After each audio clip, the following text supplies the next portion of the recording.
So there's a fairly intelligent bloke I know who seems to have one problem with George Galloway, which is he describes George Galloway's position on Russia as lunatic. So here is Noam Chomsky's position on Russia, which is more or less the same. So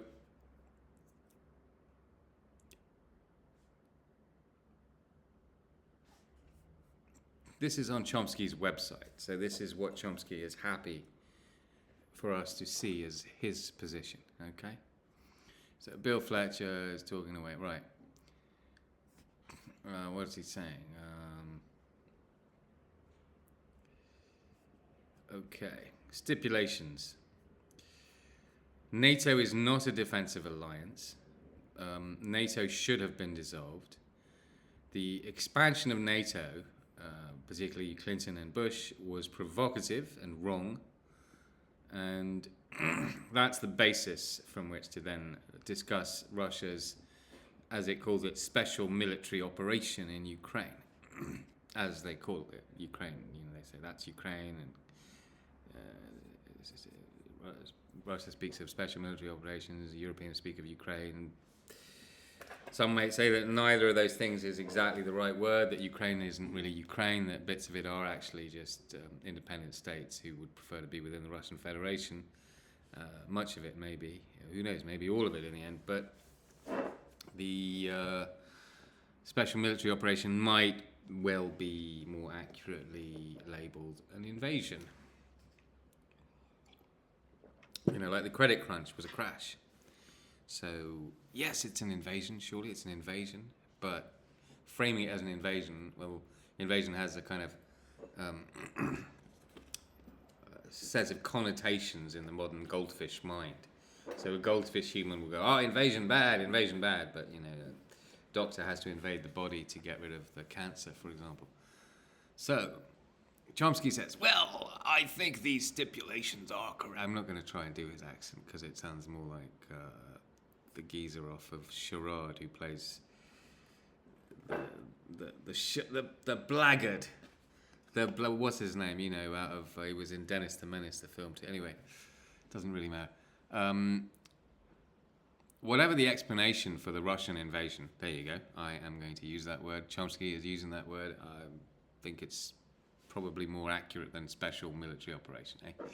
An important, crucial question. The invasion itself was a criminal act, an act of aggression, a supreme international crime on a par with other such horrific violations of international law. Blah, blah, blah. So why did it happen? So this is Chomsky's position. Okay, so I would say it's not the same as Galloway's, but very close, very close. So why did it happen? They agree on why it happened.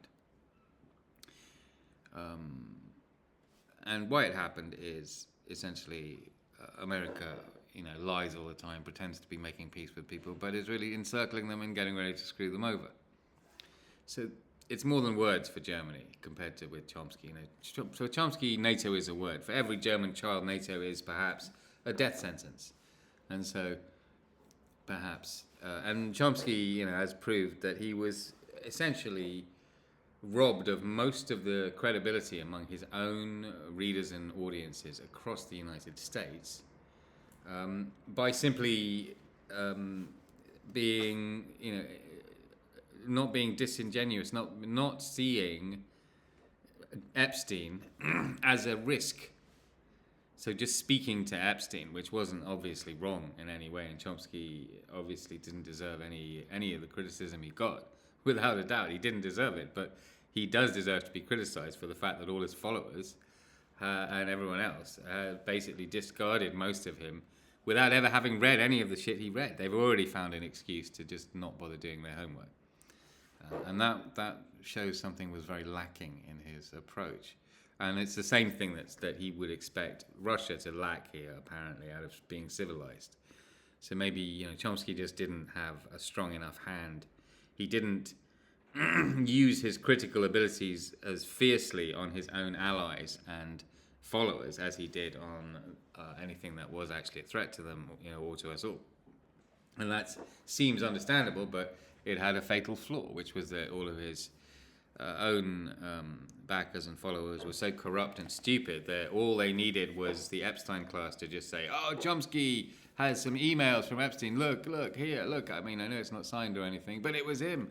And so on and so on. And it was like Chomsky going, "Oh, you're a great guy. I love you," in language that Chomsky never would use ever, and things like that. And just in among the little game, the psyop, the vast majority of anyone who's ever been heard by me to quote Chomsky, or who supposedly agreed with anything he said or even tried to understand anything he said, just turned on him just like that out of a game of who the fuck are you, a game of reputation, a game of oh, it's important what everyone else says about me, oh.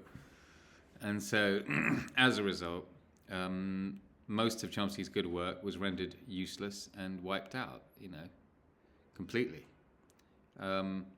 And people are ready to completely misquote him and take him out of context on things like the vaccination, where all he really said was, "I hate religious fundamentalists. I hate them so much. I'd like to see them starve. I'm old. I'm going to die. Let me see the religious nutters starve." How about that? That might make me feel better. I mean, approximately, that sounds like what he meant. Whereas to try to suggest that Chomsky suddenly turned around and said, "I believe that the pharma companies are ethical and scientifically sound," is essentially overlooking everything he's ever said. So, yeah, he spoke emotionally and what he said was stupid. I agree with that. As for what it proves about Chomsky, well, that he can be emotional and say things which are stupid. Fair enough. Okay. So I can too. I'm very good at that. So, I mean, we can read this. And, so there's quite an extensive breakdown of what. Okay, so.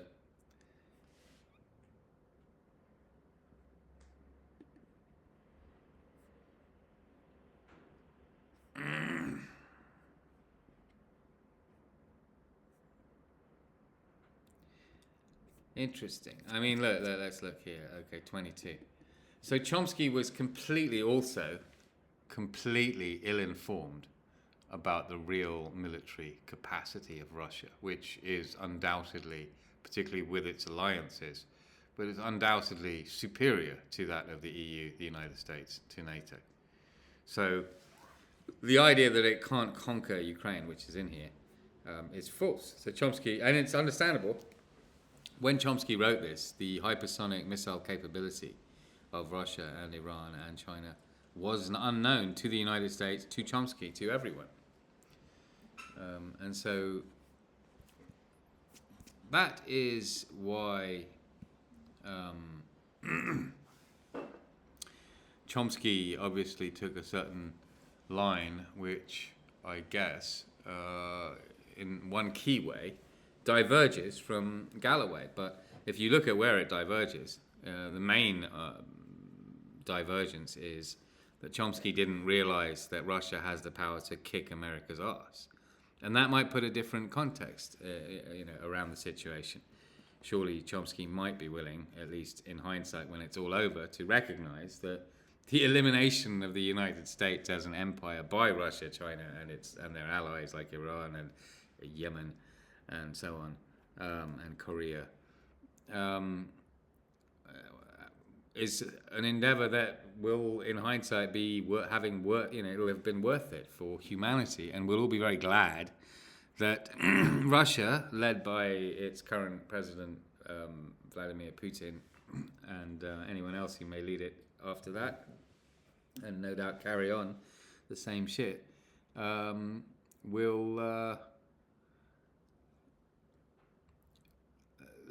putting an end to American monstrosity is for the benefit of all humans, and that Chomsky just underestimated the degree to which other people could understand what he understands about the United States. He doesn't want to necessarily admit to the degree to which most Russians know much more than most Americans about the problems that Chomsky describes the United States as having.